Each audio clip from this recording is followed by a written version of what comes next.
Bonjour, bienvenue à cette autre séance de présentation, bienvenue à cette autre séance de balade à travers notre ouvrage Histoire d'une escroquerie planétaire.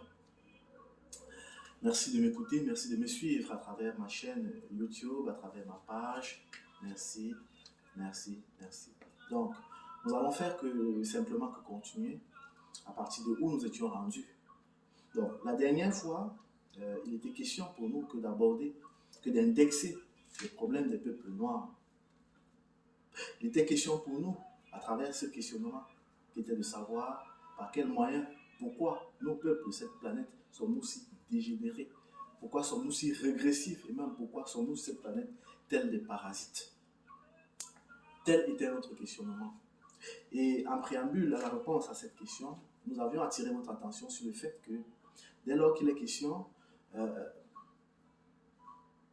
de résoudre, de considérer les peuples noirs dans une étude, il est essentiel de se rendre compte que ce peuple noir, que nos peuples noirs ne ne faisons pas un groupe monolithique. Il est essentiel de considérer on pourrait considérer à tout égard plusieurs peuples noirs. Et dans ce cadre, dès lors qu'on considère cette question sur un point de vue historique, on se rend bien compte que nous avons tout au moins deux groupes. Ces groupes sur lesquels nous avons attiré votre attention la dernière fois, qui est d'une part ce groupe qu'on nomme aujourd'hui les Bantous, grâce à Wilhelm Blake, l'anthropologue allemand, lesquels Bantous sont originaires du Caucase et qui aujourd'hui sont installés dans la forêt d'Afrique centrale à la faveur du chassement de Ptolémée II. C'est une histoire que nous ferons un devoir et un plaisir de vous narrer. D'autre part, nous avons attiré votre attention sur un deuxième groupe qui aujourd'hui est connu comme les Sahélo-Soudaniens, qui sont à tout égard installés en Afrique de l'Ouest et que l'histoire a connu comme les fils des déesses mères, les Ada Ama. Et en cela, nous avons présenté, présenté le sens de cette concaténation Ada Ama, en vous faisant comprendre que Ada veut dire l'enfant, quand Ama voudrait dire la mère, et quand Abba veut dire le père. Donc Ada Ama voulait dans l'histoire simplement dire les fils de la mère. Et à tout égard, nous avons fait remarquer que tous ces peuples qui aujourd'hui sont quasiment tous ancrés dans l'islam, dans la région islamique, naguère avaient tous une vision sociale plutôt matriarcale, qui était le pilier de la vision sociale, civilisationnelle de ces peuples des déesses mères, à travers ce qu'ils appelaient la Maat. Donc, mais de ce qui nous importait dans cette présentation précédente, de ce qui nous importait particulièrement, il était question pour nous que de dégager les causes de notre situation actuelle. Il était question pour nous que de déterminer, mais pourquoi sommes-nous si indolents, pourquoi sommes-nous si régressifs, pourquoi sommes-nous si dégénérés, pourquoi sommes-nous sur cette planète tels des parasites. Et en cela, ayant considéré l'un et l'autre groupe, nous avons attiré votre attention sur le fait que, alors que les Bantous, les fils du Caucase, les fils de Ra, les Ijra, alors que eux, ils ont hérité d'une tare génétique qui fait en sorte, qui se matérialise par le fait qu'ils soient réflexifs à la soumission, réflexifs à l'esclavage. Nous avons attiré votre attention sur le fait que nos Bantous, à cause de cette tare, nous sommes des esclavagistes en puissance, nous sommes des esclaves en puissance. Et dès lors que nous évoluons sans maître, nous perdons tout repère. Parce que dans nos gènes, il est inscrit, nous devons avoir un maître. C'est une tare génético-originaire. Mais plus que ça, nous avons fait comprendre que le fondement, la manifestation de cette tare s'exprime par le fait que nous ayons perdu la capacité intrinsèque qu'ont tous les êtres de cette planète que de reprendre à leur compte les acquis expérientiels de leur histoire. Et en cela, nous avons expliqué que si tel n'avait pas été le cas, aujourd'hui, nous aurons pris en considération, et ce, de façon mnémonique, toutes les cellules de nos corps auraient pris en considération toute cette charge ancrée et transmise par nos pères, afin que plus jamais ne se reproduisent des événements tels que l'esclavage, des événements tels que la colonisation et la domination. Nous aurons pris à notre compte toute cette tristesse à travers la charge mnémonique que nous auraient transmise nos ancêtres, ce qui n'est absolument pas le cas. Donc, telle a été la cause indexée de la situation dans laquelle se trouvent les peuples noirs, ces fils de Ra, ces Ishra, ces Bantous, nous Bantous. Donc, par ailleurs, nous avons abordé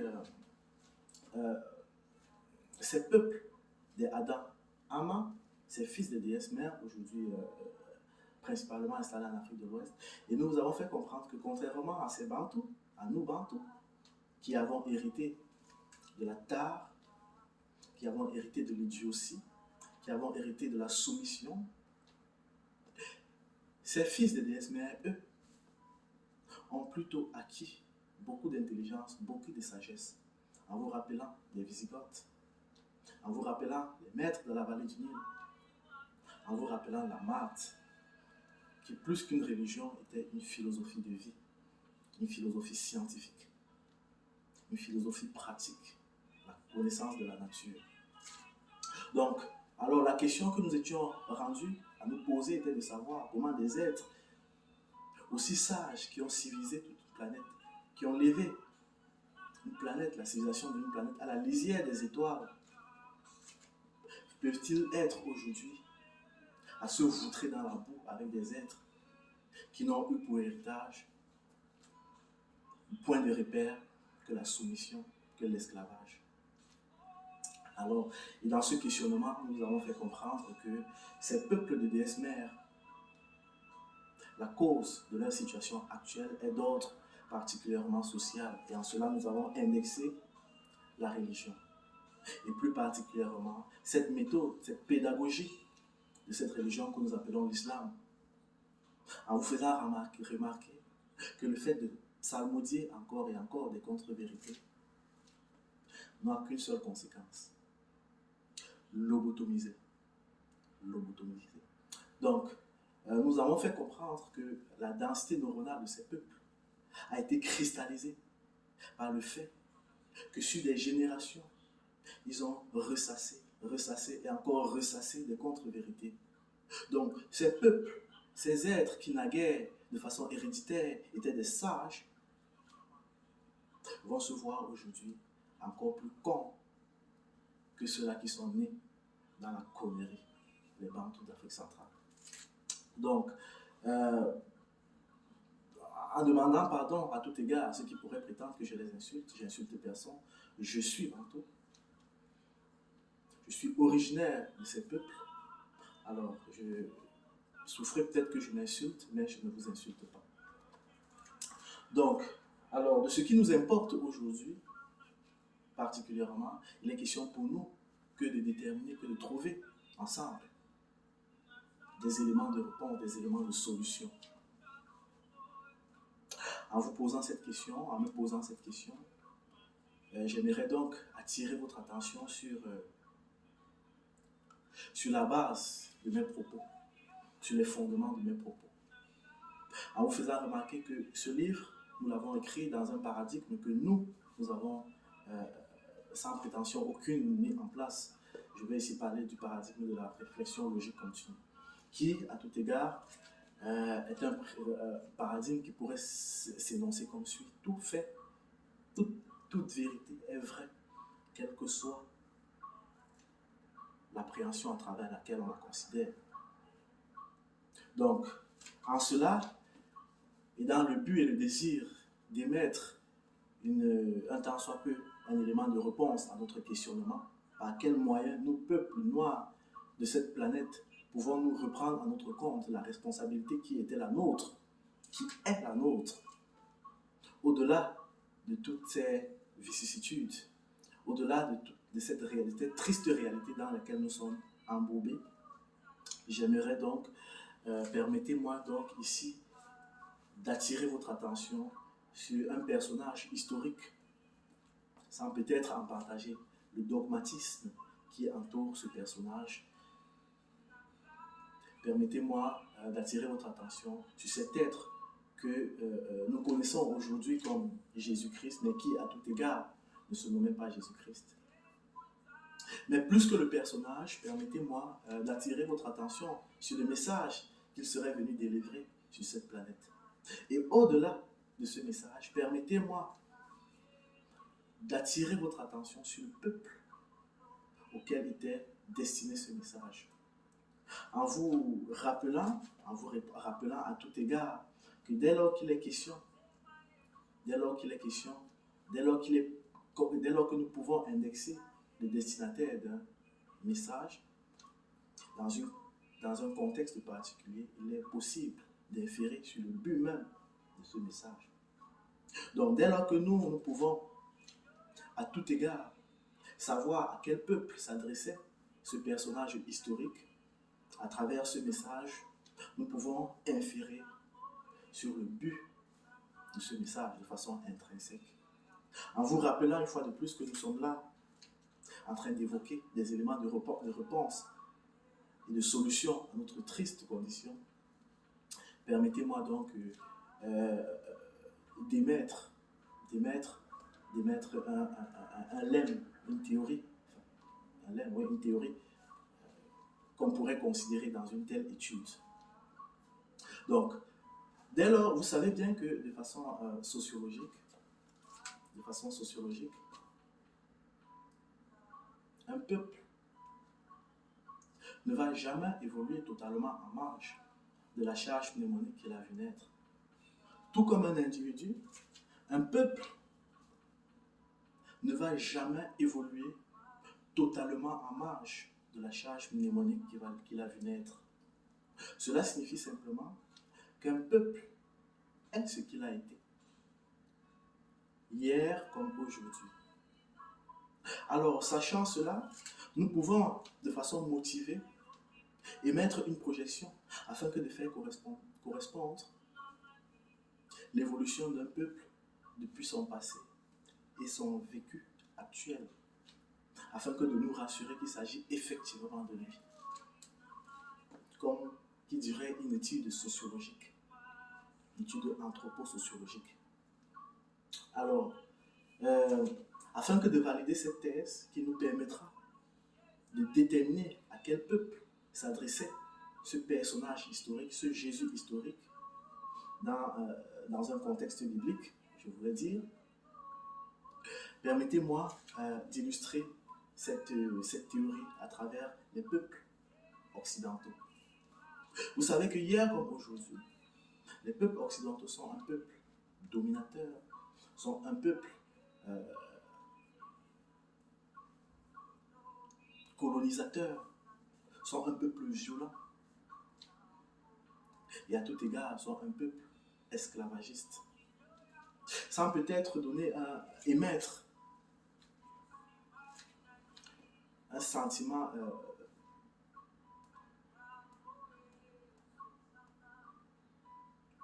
sans émettre une considération de valeur sur ce point de vue civilisationnel de ces occidentaux, j'essaie simplement d'attirer votre attention sur un fait, en vous faisant comprendre que hier, comme aujourd'hui, l'Occident est un peuple, est le même. Il peut, à tout égard, un peuple dans son évolution, peut à tout égard s'adapter au temps et aux circonstances temporelles. Mais jamais il ne va se départir de la charge pnéumonique qu'il a vu naître. Hier, l'Occident était dominatrice, esclavagiste, violente. Aujourd'hui, elle l'est tout autant, mais de façon tout autre, avec des méthodes tout autre, adapté à notre temps. Donc, si nous poursuivons notre étude, j'attire votre attention à considérer ce peuple qui est supposé être le peuple auquel s'adresse ce personnage historique dans les écrits bibliques, dans l'environnement biblique, dans le contexte sociologique biblique, qui à tout égard est considéré aujourd'hui comme le peuple israélien, comme le peuple juif, en vous faisant remarquer que juif est un mot dédié. Nous y reviendrons certainement. Alors, qui est le peuple juif? Que pensez-vous de ce peuple? Que pensez-vous de ce peuple juif? Alors, permettez-moi que de m'avancer en vous faisant comprendre que le peuple juif, hier comme aujourd'hui, est ce peuple qui sublime une philosophie qui pourrait s'énoncer comme étant If you can be the one, be one of the one. If you can be the one, we with the one. Cela veut simplement dire, si tu ne peux pas être le premier, si tu ne peux pas être le champion, sois avec le champion. Si tu ne peux pas être le champion, sois fait avec le champion. Si tu ne peux pas être avec le champion, fais avec le champion. Alors hier comme aujourd'hui, ce peuple oubre, qui aujourd'hui se fait appeler Israël, est un peuple qui a toujours fait avec le champion. Alors que les maîtres de la vallée du Nil étaient au toit de cette civile, de ce monde, de cette planète, ils ont fait avec les maîtres de la vallée du Nil. C'est d'ailleurs la raison pour laquelle on vous raconte l'histoire de Ben Tarek, dit Abraham, qui après s'être initié va se prendre le nom de Abraham, mais il va s'initier où? Il va s'initier chez les maîtres de la vallée du Nil. Et ce qu'il va faire, c'est quelque chose qu'un homme, un humain ne fait qu'alors qu'il est soumis par la violence. Ben Tarek, Abraham va accepter de prendre à son compte pour lui et sa famille. Il va accepter d'accepter des dieux étrangers sans soumission, sans domination. Il va accepter de son propre chef, tout simplement pour être sous la bonne faveur de ses maîtres de la vallée du Nil. Quand les maîtres, les Perses vont frapper les maîtres de la vallée du Nil, ils vont accepter avec joie d'être les vassaux de ces Perses. Et aujourd'hui, vous pouvez savoir, vous pouvez vous rendre compte par vous-même qui est Israël vis-à-vis de l'Occident et particulièrement de l'Amérique. Donc, un peuple ne change pas. Il peut adapter son évolution, il peut adapter ses caractères, ses caractéristiques en fonction du temps. Mais à tout égard, il ne peut jamais se départir de la charge mnémonique qu'il a vu naître. Sans peut-être émettre un jugement de valeur sur ce point de vue civilisationnel de ces oubres, de ces Israéliens, qui, à mon point de vue, à mon sens, est une bonne chose. Car comprenez bien que c'est grâce à cette philosophie qu'un peuple aussi réduit a pu se hisser à la hauteur de ce qu'il est aujourd'hui. En vous rappelant que le but ultime d'un peuple sur une planète est de civiliser cette planète. Alors, il me semble bien qu'ils sont là en train d'atteindre leur mission divine. Donc, alors dès lors qu'on essaie de faire une comparaison entre ce peuple auquel s'adresserait dans la Bible ce personnage historique et ce peuple actuel que nous avons en présence, Israël, nous nous rendons bien compte qu'il y a un paradoxe. Autant ce peuple présent dans la Bible est fier et même s'oppose à la domination de ces Romains, de ces Byzantins, entre parenthèses. Parce qu'il faut le savoir, ce sont des Byzantins. Autant aujourd'hui, ces peuples sont fiers d'être sous la domination, tout au moins idéologique, des peuples les plus puissants de ce monde. Alors dites-moi, quel aurait été l'intérêt de ces peuples que de s'opposer contre cette Rome byzantine qui à tout égard leur offrait les opportunités, toutes les opportunités possibles qui puissent exister durant ce temps. Vous conviendrez avec moi qu'au moins, à travers ce questionnement, que ce peuple qui hier, que ce peuple d'aujourd'hui, que ce peuple hier a toujours fait avec les plus puissants, et qui aujourd'hui encore fait avec les puissants, et qui dans un contexte biblique s'est opposé aux plus puissants, ne peut en réalité pas être le même peuple. Mais alors, si vous êtes d'accord avec moi que ce peuple auquel s'adresserait dans un contexte biblique actuel ce personnage historique, si ce peuple n'est pas l'actuel Israël, alors qui est ce peuple? Qui est ce peuple? En vous rappelant que dès lors qu'on peut indexer le peuple auquel s'adresse un message, dès lors qu'on peut indexer le destinataire d'un message dans un contexte donné, on peut à tout égard inférer sur le but même de ce message. Alors, permettez-moi de vous poser dans ce questionnement quelques questions d'ordre logique. Dites-moi, quel est ce peuple qui, hier comme aujourd'hui, se définit principalement à travers la religion, à travers les ancêtres, à travers les traditions?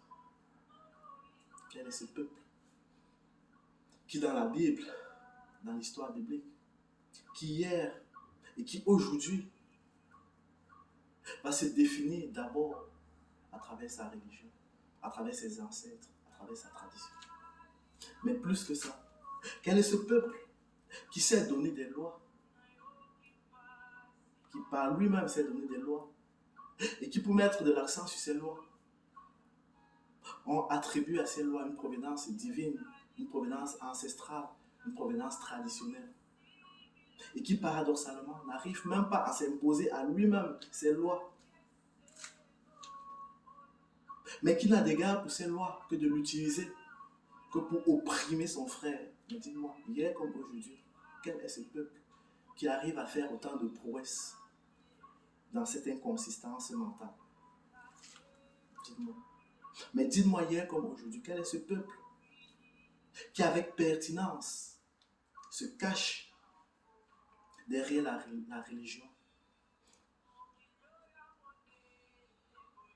Quel est ce peuple qui hier aujourd'hui, avec pertinence, cache son inconsistance mentale, son inconsistance intellectuelle et même sa bêtise derrière le rideau et même le manteau de la religion? Quel est ce peuple qui n'évoque la religion que dès lors qu'il est question de réfléchir un peu plus? Quel est ce peuple qui hier, comme aujourd'hui, évoque la religion, la tradition et les ancêtres que dès lors qu'il faut opprimer son frère? Quel est ce peuple?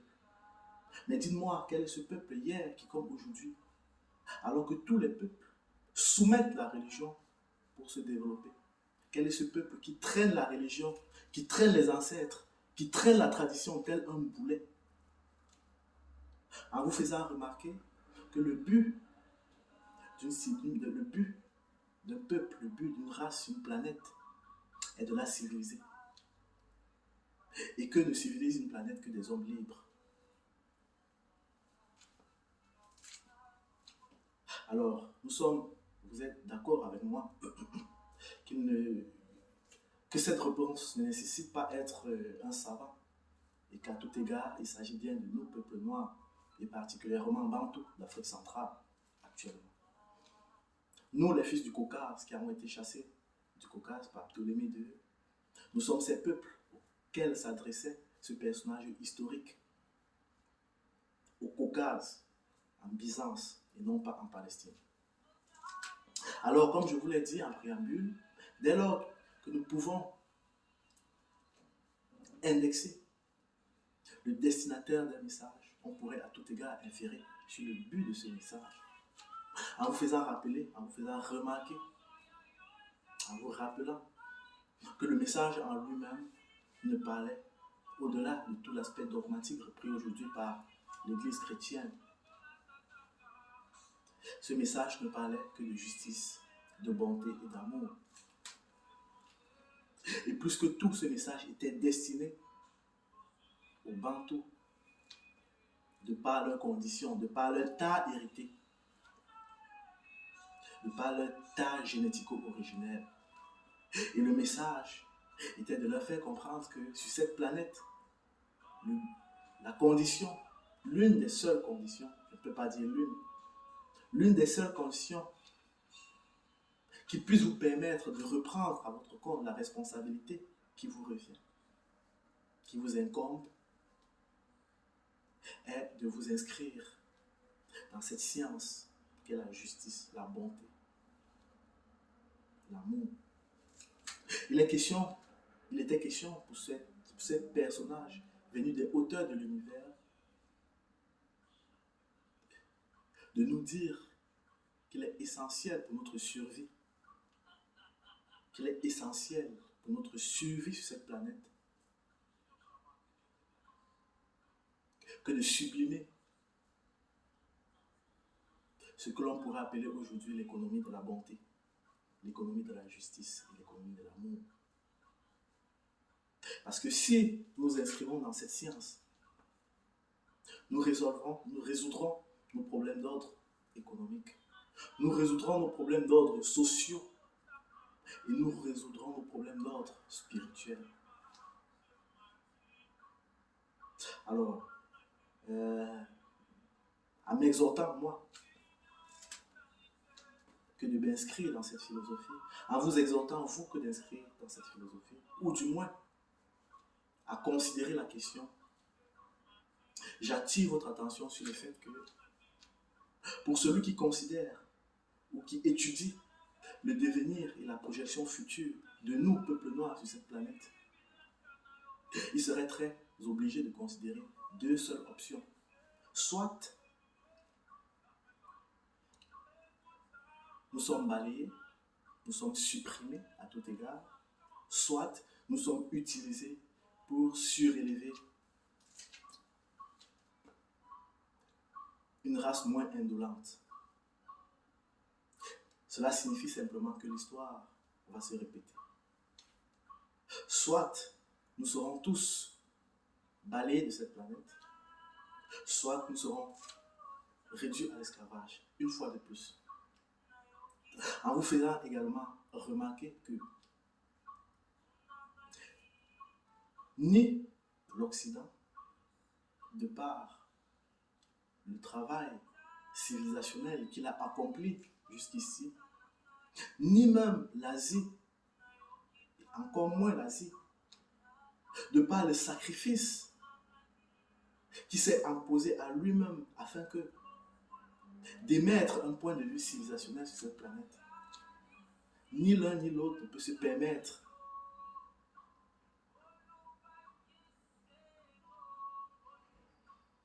cette attirance vers le bas que nous, les peuples noirs, nous proposons à cette planète.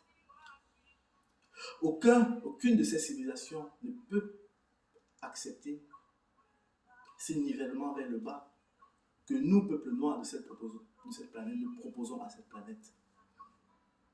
Et alors, à la hauteur du sacrifice qu'ils ont pu consentir afin que de hisser notre planète où elle se trouve, comprenez bien que ce soit l'Occident, que ce soit l'Asie, ou même que ce soit la Russie, si nous ne nous prenons pas en charge, si nous ne prenons pas de nous-mêmes à la responsabilité de où nous devons être, si nous ne prenons pas cette planète à la hauteur de la responsabilité qui nous a été confiée, comprenez bien que nous n'aurons plus nulle part où être en paix sur cette planète. Alors, avant que de vous dire merci, permettez-moi de vous dire justice, bonté, amour. C'est très simple de le dire, mais il est important que nous puissions scientifier ces faits. Merci.